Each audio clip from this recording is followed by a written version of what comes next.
Yep. All right. Well, Yeah. hey, good luck. Yeah. If you're going through the Smokies, have you done that one? No, I didn't do any East Coast stuff. I did cities. Yeah.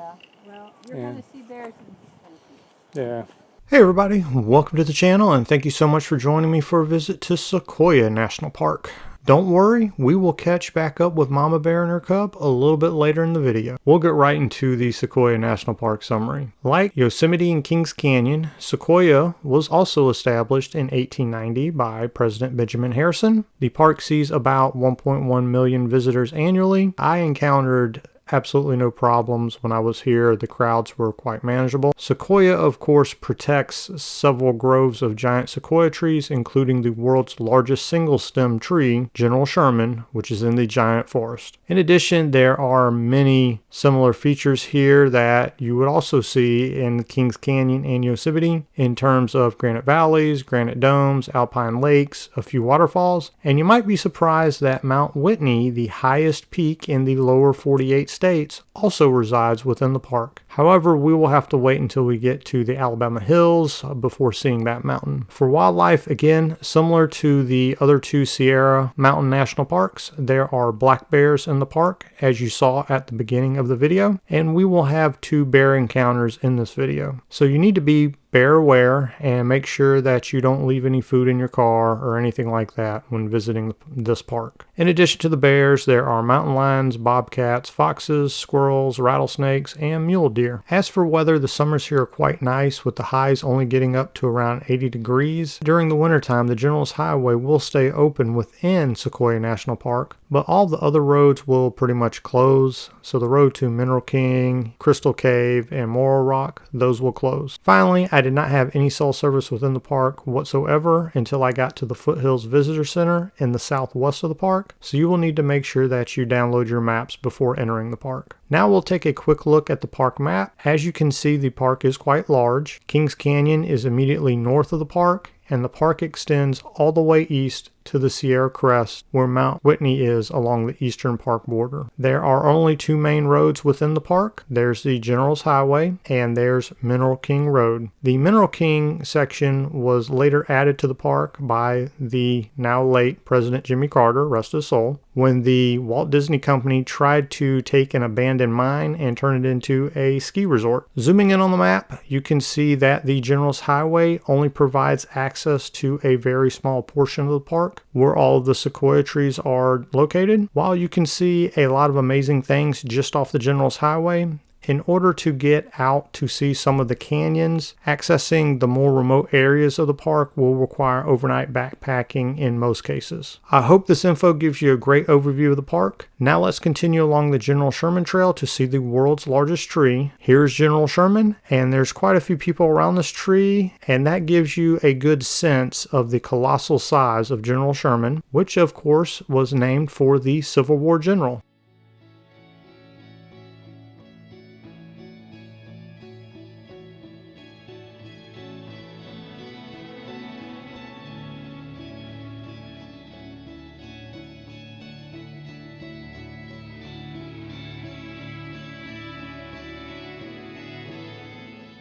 General Sherman is about 275 feet tall. Its maximum diameter at its base is about 36.5 feet. And the circumference is almost 103 feet. The diameter of its largest branch is nearly 7 feet, so that's larger than most normal trees. The average crown spread is about 106.5 feet, which would be larger than a professional basketball court. The estimated wood volume of General Sherman is around 52,500 cubic feet, and the estimated mass is about 1,910 tons. So now that we know a little bit more about the tree, I'm going to make sure you can see every angle of this magnificent park icon.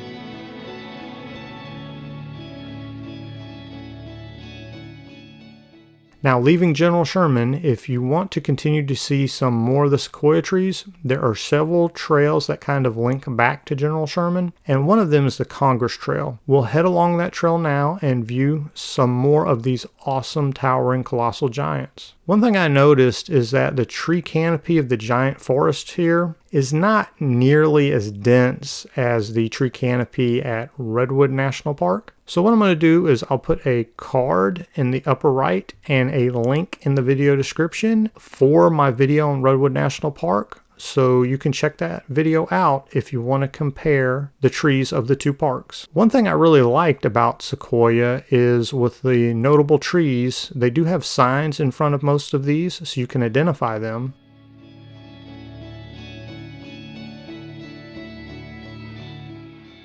Here's the Senate, which is a group of young sequoia trees that I've seen on Instagram more than once, that's for sure. These are pretty popular.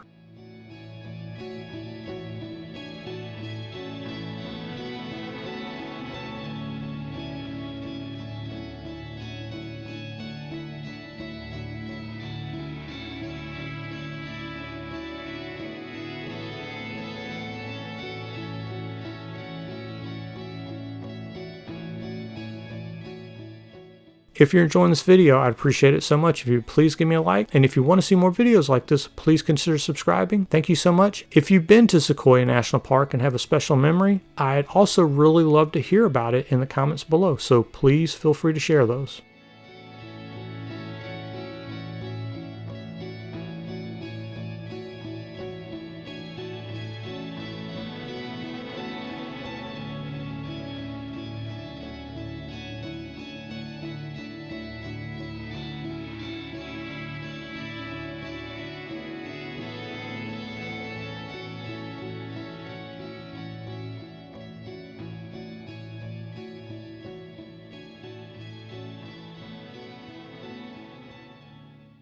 Here's a look at the roots of a fallen tree. Surprisingly, sequoia trees don't actually need that much soil to grow.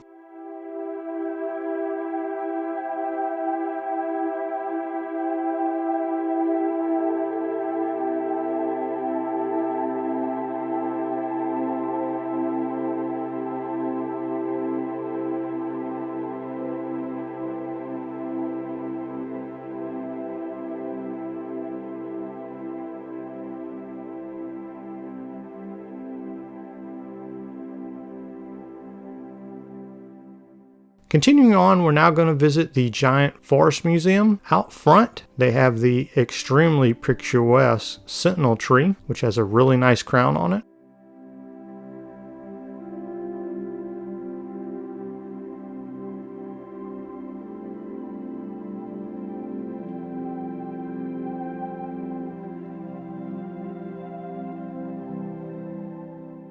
Inside the museum, they have a ton of information on sequoia trees. Here's a display comparing the trees to other objects around the world. The tall, skinny tree represents the coastal redwood.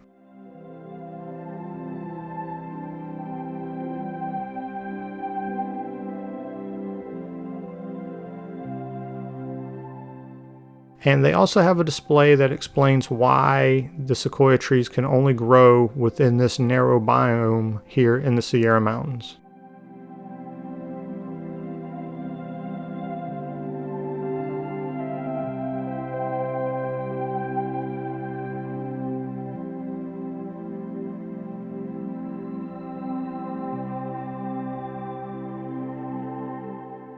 Just outside, across from the giant forest, is a short little hike you can take to see what they call Beetle Rock, where you can check out some views of the western foothills of the Sierra. This would make a great sunset location in my opinion.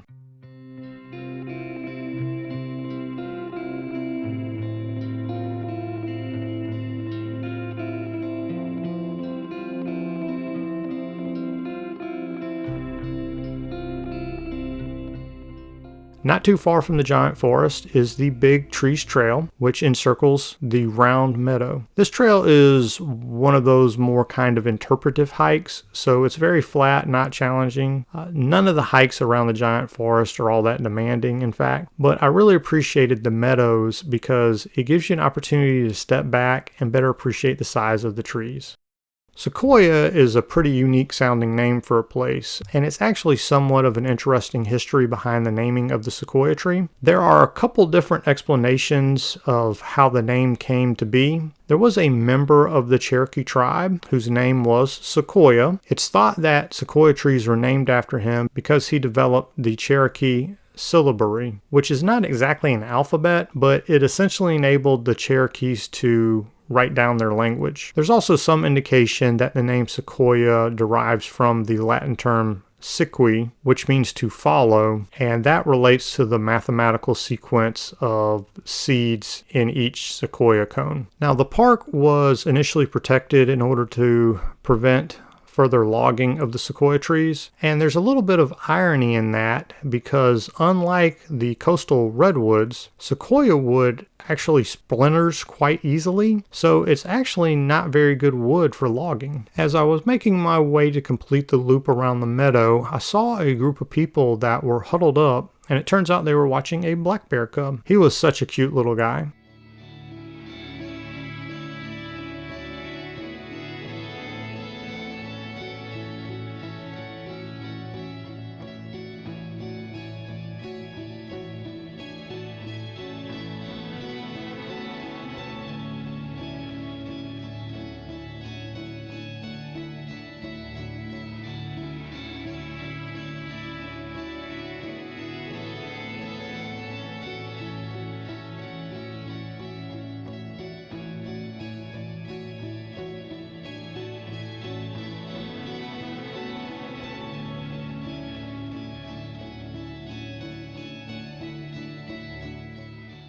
From here, I drove down the Crescent Meadow Road to see the Crescent Meadow, which was called the Gem of the Sierra by John Muir. There's a little bit of a drought going on at this time, so the meadow was looking a little parched, but it's still an amazingly tranquil spot.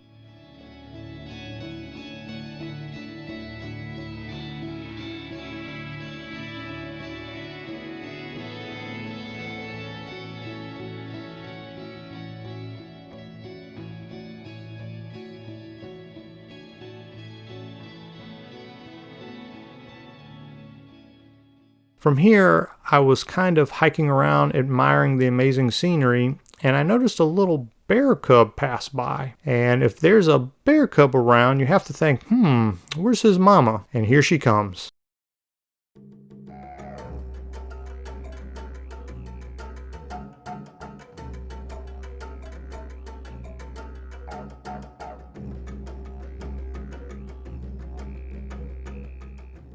So right here, everything is a lot closer than it appears because I only brought a wide angle lens on this hike, but the mother bear is following the trail and she's just around the bend there on the trail just behind the brush, and she's following the trail continuing to walk straight in my direction.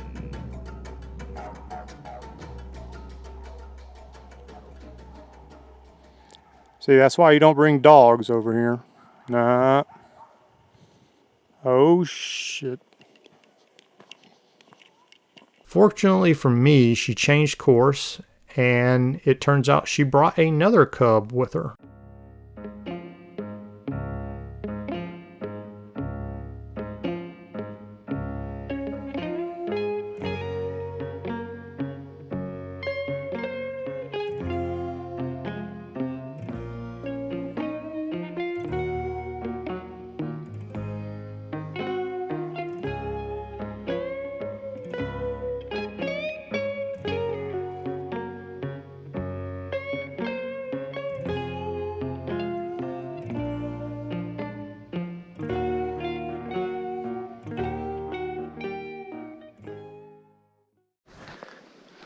Okay. So I saw one bear at Yellowstone. It was very far off and it was at dark and I didn't worry about it. Then I was like, dang, I'm not going to see any bears. And, as you guys saw, kind of run across a mom and a cub. And I mean, didn't get too close or anything like that. But, almost ran into a bear at Yosemite. Saw bears yesterday at Kings Canyon, and then I ran into a mama bear and her cub, and you know, that's enough bears for me.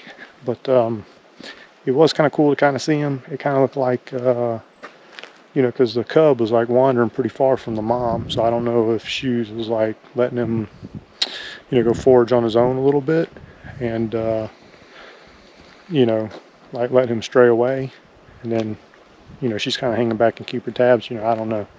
Anyways, but you know, it worked out okay. You know, never approach bears and show them the proper respect, and everything should work out okay, just like it just did with me. So hope, you know, I wish I would have had my different lens and, you know, got a better picture and stuff. But you know, it was, I thought it was still a pretty interesting encounter. And you know, again, you show the bear respect and give them space, and everything should work out okay. So anyways, hope you enjoyed that. I'll check in with you guys later. So hopefully that wasn't too confusing. I was feeling pretty good about the situation until somebody's dog started barking at the bear. And you can see the bear kind of got a little agitated when it kind of looked over at me and then kept coming towards me at a little bit brisker pace. That made me a little nervous, but I kept backing up. And again, she eventually turned and went through the woods. There's a reason why pets aren't always allowed on trails, and something like half of all bear attacks involve a dog. So if you're visiting a park, please don't bring your pet if the park doesn't allow it. Continuing around the meadow, you can weave your way through the forest here, and you'll come across Tharp's log, which is a cabin that was built into a fallen sequoia tree. This cabin was built by Hale D. Tharp, who is reported to have been the first European to enter the giant forest. John Muir would sometimes come and hang out with Tharp in this cabin. Unfortunately, with more Europeans moving into the forest, the introduction of foreign diseases eventually led the native populations to abandon the forest. Here's the chimney tree, which is a burned out hollow sequoia trunk.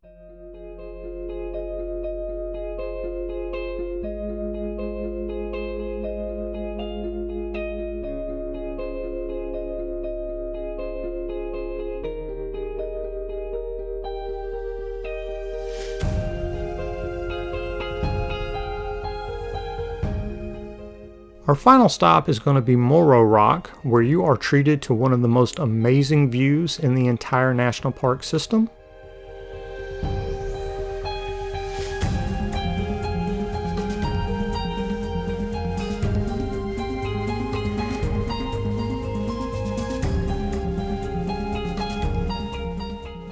The mountains there in the distance are the Great Western Divide, and Black Kaweah, the darkest peak, is the highest mountain that you can see from this point of view. Mount Whitney is actually hidden by the divide, so even though it's the highest peak, you're unable to see it from this vantage point.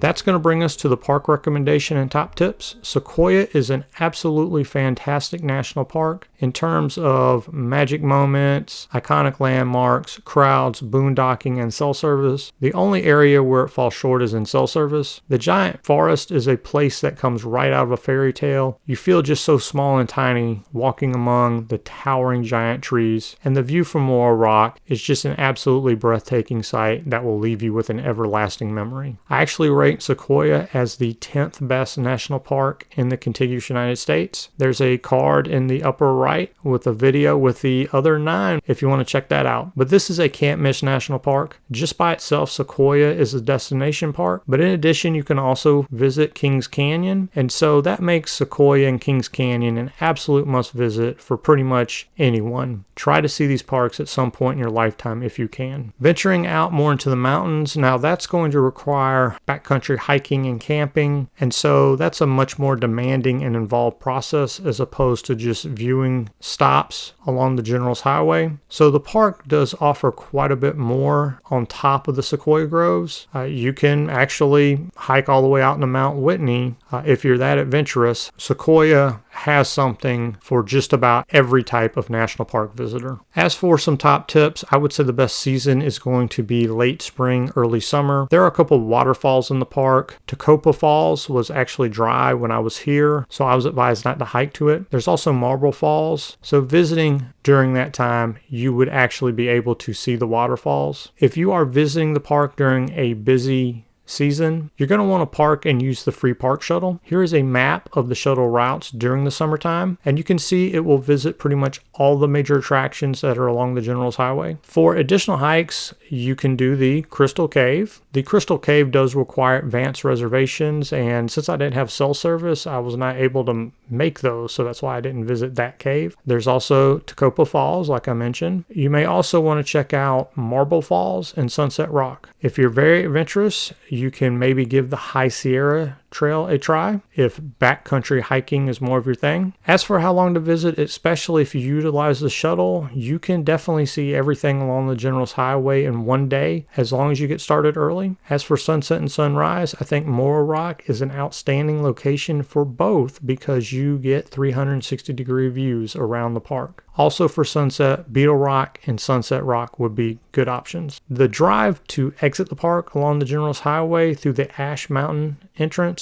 there are numerous pull-offs along the General's Highway there to where you can take in amazing views of sunset as well. Finally, the boondocking around here is incredible.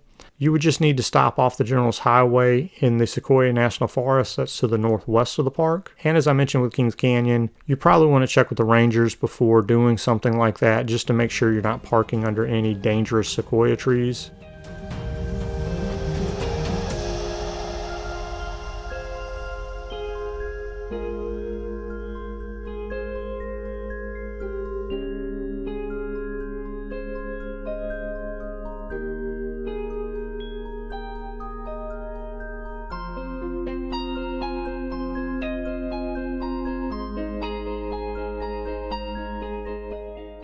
Sequoia is a can't-miss national park. Again, try to visit it if you can in your lifetime. I want to thank you so much for joining me for this video, and I'll catch you in the next one. Thanks. Take care. Bye.